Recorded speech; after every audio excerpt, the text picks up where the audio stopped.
Hello and welcome back to the Writer's Classroom. I'm Gina and today we have a very famous patient. We're looking at Frozen 2. I'm an author and I love Frozen. I'm looking at you, Olaf. But the writers broke a golden rule on storytelling in the finale. If this were a book, an editor would have sent it back for a rewrite.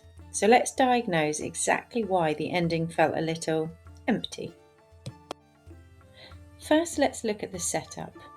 The movie spends roughly 2 hours telling us that the dam is evil and must be destroyed to right the wrong made in the past.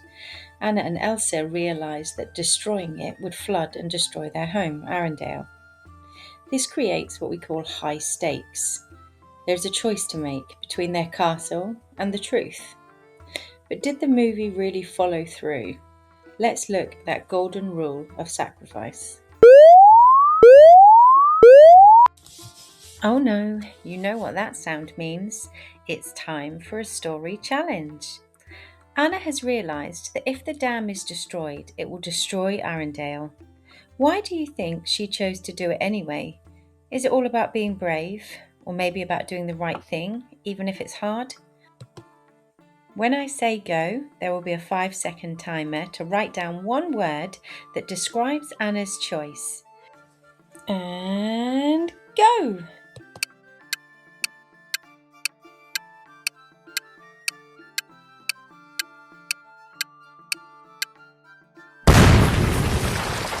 Don't worry if you need more time, just pause the video and have a go. Where were we? Oh yes, the golden rule of sacrifice. What this means is that although I think this scene is absolutely beautiful, for a victory to feel real, characters have to give something up, like forever, give it up. This is the reward stage of the hero's journey. I've done a whole video on that if you're interested. It drops on Tuesdays, so be sure to subscribe so you don't miss it. But in the end of this, Elsa she freezes the wave. Arendelle is perfectly fine. No sacrifice was ever actually made. When a character becomes so powerful that they can remove all danger with a wave of their hand, we call it deus ex machina. It removes the tension. If there's no risk, why should we, the reader, care? Can you think of a moment in the story where the hero had no magic and had to use their brains instead? How did it make you feel? Let's look at a couple of others who have tackled sacrifice well. We have the Iron Giant. The giant has a choice to make. To save the town, he flies into space to stop a missile. He makes the choice that costs him everything to save the people that he loves. This proves his character arc. You are who you choose to be. Because he sacrifices himself, the ending makes us cry every single time, but it also feels earned.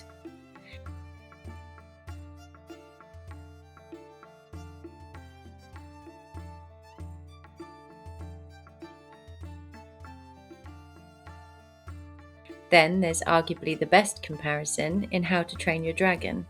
The stakes are massive, stopping a war between humans and dragons. And in the final battle, Hiccup doesn't just win with magic. He saves the day, but he loses his leg. It's a permanent physical consequence. This teaches us that even when you do the right thing, big changes may stay with you forever. It makes the victory feel heavy and real, unlike Elsa saving the castle at the last second with magic.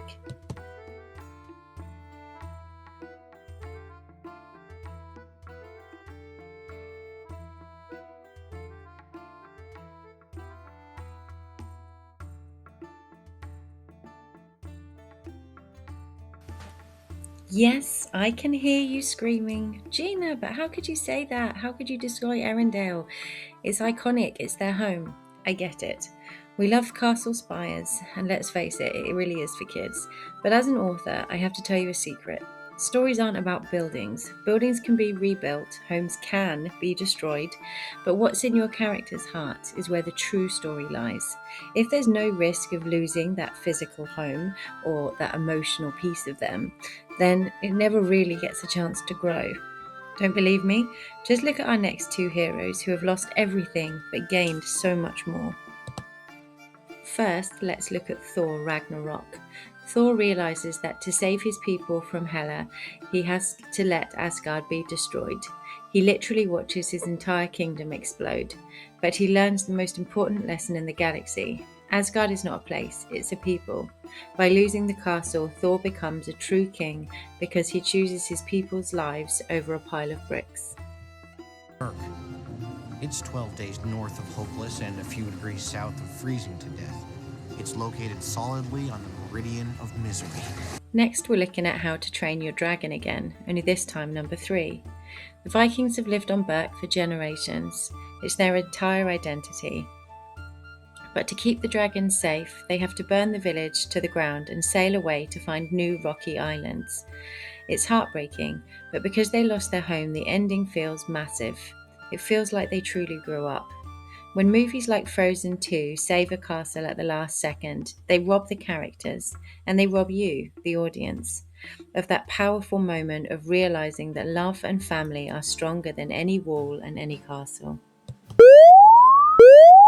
And it's that time again, it's the last story challenge. In this one, without a timer, take your time and write. If you had a hero and your hero had to choose between their favourite toy and saving one of their friends, which one do you think would be more exciting to write and why? Now, as for Frozen, how I would fix it? Imagine if Arendelle was destroyed, but the people were saved. Elsa and Anna would have to lead their people to a new home, maybe in an enchanted forest. It would prove that home isn't a building or a castle, it's the people that you love. It would show that being a queen is about leading through hard times. Now it's your turn. If you were a story doctor, how would you rewrite the ending? Would Elsa lose her magic? Would they move to a new land? Tell me in the comments. And if you want to learn how to set high stakes and create earned endings, then why not join my 6-week online course? And don't forget to watch my video on the 12 steps of the hero's journey to see the full map of a great story. Like and subscribe to join the classroom, and I'll see you in the next lesson. Thank you.